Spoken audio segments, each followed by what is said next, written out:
I think the real reason why Ini has been coming around so often is one of two things. I think she has accommodation problems. I think the babe is homeless. Hi guys, welcome to Just Trying to Help a Sister Out, the Ndani Phases Edition Season 2, Episode 2 review. And today's episode, yes, it is today's the day of that Episode 2 came out. It was a short one as usual, but it gave us lots to talk about. The title was Terms and Conditions. Who else feels like Gbubemi and Ini are really crossing the line and that Gbubemi is breaking bro code?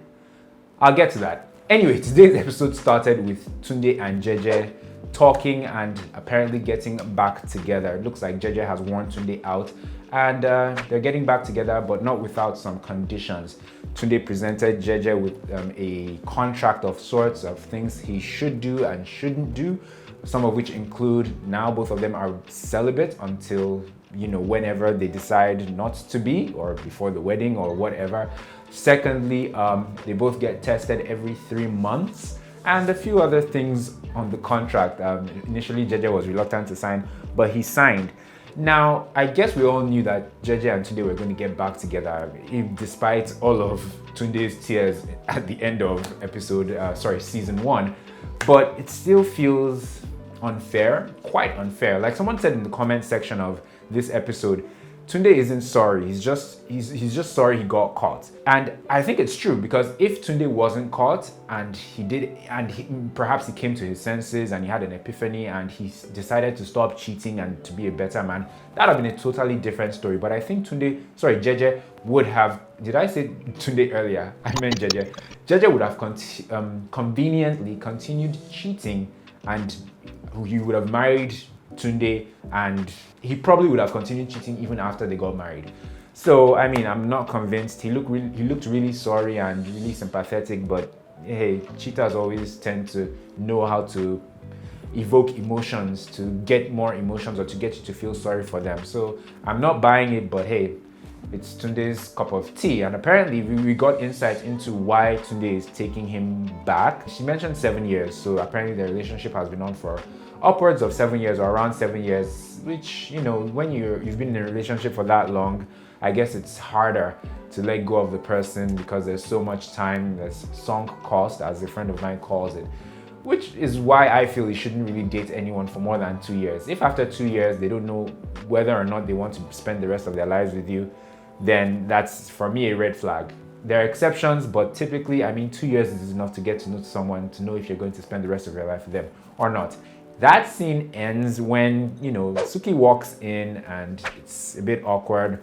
Jeje leaves and Suki and Tunde have a little bit of a conversation. And then Suki tells Tunde that he and Naomi broke up. And I think Tunde says something along the lines of, don't worry, the girl that's right for you is just right around the corner. And guess who walks in at that moment? Ini and Gbubemi.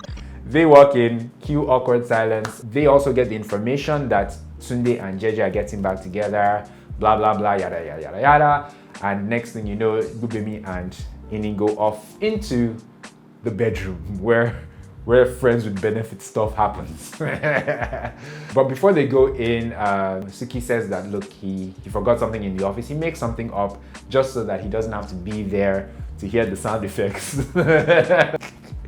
It is incredibly inconsiderate what the two of them are doing. As in last week, it was weird, but now seeing them in the house and then going into the room and Suki being there, and apparently this has been going on for a while, because Tunde goes, how long are you going to continue pretending to go to the office to get work done just so you don't have to be in the house with the two of them? So apparently it's been happening for a while. It's very inconvenient, incredibly inconvenient. I don't know who has more of the blame in all this in terms of putting Suki, well, Suki himself put himself in this whole awkward situation by just being himself.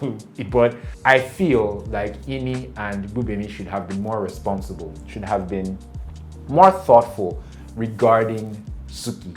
Anyway, Suki and Gbubemi go into Gbubemi's room where they have their own conversation about terms and conditions. Yeah, Ini tells Gbubemi, look, hey, why you're breaking the terms of this whole friends with benefits thing. You're calling me babe and whatnot. We're not supposed to do that.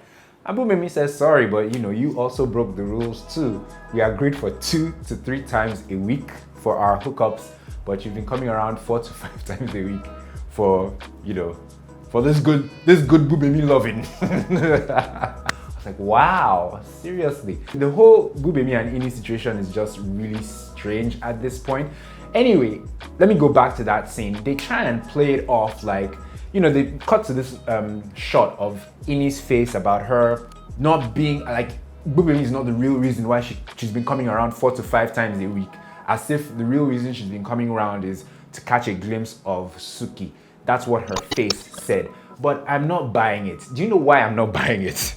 It's ridiculous. That's a huge price to pay just for the opportunity to catch a glimpse of the person that you like in the kitchen after being plowed by his roommates. That is just not feasible. It's not plausible. I'm not buying it. I don't think that's the reason. It won't fly. I think the real reason why Ini has been coming around so often is one of two things. One, maybe I think she has accommodation problems. I think the babe is homeless. I think she stays over at Gbubemi's 4 to 5 times a week, and she stays somewhere else the other days of the week, and all her property and her belongings are in her car. I think that's what's going on with Ini, and we will find out soon enough. It's either that, or genuinely, Gbubemi is actually really good at what he does. Either way, he's good at what he does, because Ini seems like the kind of girl that if you don't know what you're doing, if you're not doing it right, she'll be like, I'm out, like, peace, there's no time. So even if she's there to be catching glimpses of Suki, or she's there because she doesn't have a place to stay, either way, Gbubemi is more than a really good chef. He's probably also a very good plumber, because apparently he knows how to lay down the pipe. So yeah, keeps Ini coming 4 to 5 times a week. She increased her dosage from 2 to 3 days to 4 to 5 days a week. Hey, Ini. Wait, before I finish about Ini and Gbubemi, towards the end of their scene, Ini brings out a Jimmy and hands it over to Gbubemi, so they can be safe. Who else had a flashback from MTV Sugar when that happened? I totally had an MTV Sugar flashback when I saw that scene. But that was another thing that was very not like implausible, not plausible. Gbubemi is not the kind of guy who doesn't have a Jimmy around at any point in time of the day. Not to mention in his bedroom. He probably has Jimmy stuffed in the 4 corners of his room. He should have handed that Jimmy back to Ini and said, look, yeah, this is my brand. And he should have opened up a drawer of assorted flavors of Jimmys. I wasn't buying that whole her handing him the Jimmy. But you know what happens when they show something like that on a show like this? It means one of two things as well. Either somebody is going to catch something, or there'll be a new cast member joining the show really soon. Because that scene was uncalled for unless there's something that's going to happen in the future, in my opinion. Watch that space. To be honest, with everything that's going on between Gbubemi and Ini, I can't see Suki and Ini getting back together. I cannot see it happening. That would be so weird, especially after all that's happened. Anyway, leaving Ini and Gbubemi and their antics, we move on to Suki in his office, where he pretends he's just trying to while away time because he really doesn't have any work to do, and he's there in the dark and he hears someone crying. And I didn't really care much for this part of this episode, to be honest, but I'll flow through it just for the sake of touching all the bases. So he hears someone crying within the office, and apparently it's what's her face, Wande, who we caught a glimpse of in episode 1. She's on the floor crying because she lost someone or something called Timmy. Apparently her cat died. Suki didn't know, so he was sympathizing, thinking it was a co-worker, and when he finds out that it's a cat, he found it kind of funny, and he basically spends the rest of the time trying to console her, and that's how the episode ended. And if you are paying attention, or if you've been paying attention, you notice that Wande, I can't remember her real name, but Wande's picture is on the group picture for this season of Phases, which probably means we'll be seeing a lot more of her, which probably means she's also going to be Suki's new love interest. If you ask me, Suki shouldn't be mourning or crying over Ini. He should be crying over Naomi. Naomi was a catch, a serious catch, and she gave Suki so many chances. I don't know why and how he managed to mess both situations up, the situation with Ini and the situation with Naomi. But once Ini didn't work out, he should have done everything within his power to have made his relationship, because they actually did date, but he just kept on desiring Ini, and it was clear enough to Naomi for her to peace out and leave the guy. I'm pretty sure that Naomi will surface again on this show. Maybe not in this season, maybe in the future season, but she will come back. Whether or not she'll take Ini back, she'll probably be with somebody else, not Ini. Whether or not she'll take Suki back is another story entirely, but I feel like we'll see her again sometime. Suki is a moron for letting Naomi go. Naomi was fantastic. I don't know, if I had the choice between Naomi or Ini, I'd probably go for Naomi, to be honest. Anyway, guys, what did you think about episode 2? It was interesting. Terms and conditions. I think the theme of this episode was cheating at the end with the Vox Pop. I sent in videos for this season of phases, if you didn't know, and my video on cheating wasn't played, so I'll play it after this video. But there are interesting views on cheating at the end of this episode. I think it was Solomon and Yinka. Their session and their clips were quite funny. But yeah, cheating was the whole thing. I don't know what do you guys think about cheating? Tunde and Jeje, what do you think should have happened there? What do you think will happen? The whole cheating thing. I think Tunde is making a mistake, but hey, it's her life. And what do you guys feel about cheating generally? Let me know in the comment section below. Interesting episode.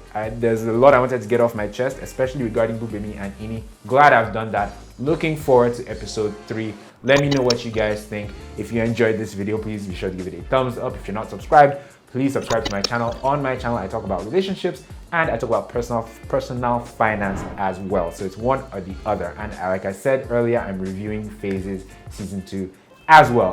Thank you guys so much for watching. This has been awesome. I will see you in the next one. Like, share, and subscribe. See you guys next week. Is it okay to go back to a partner that cheated on you?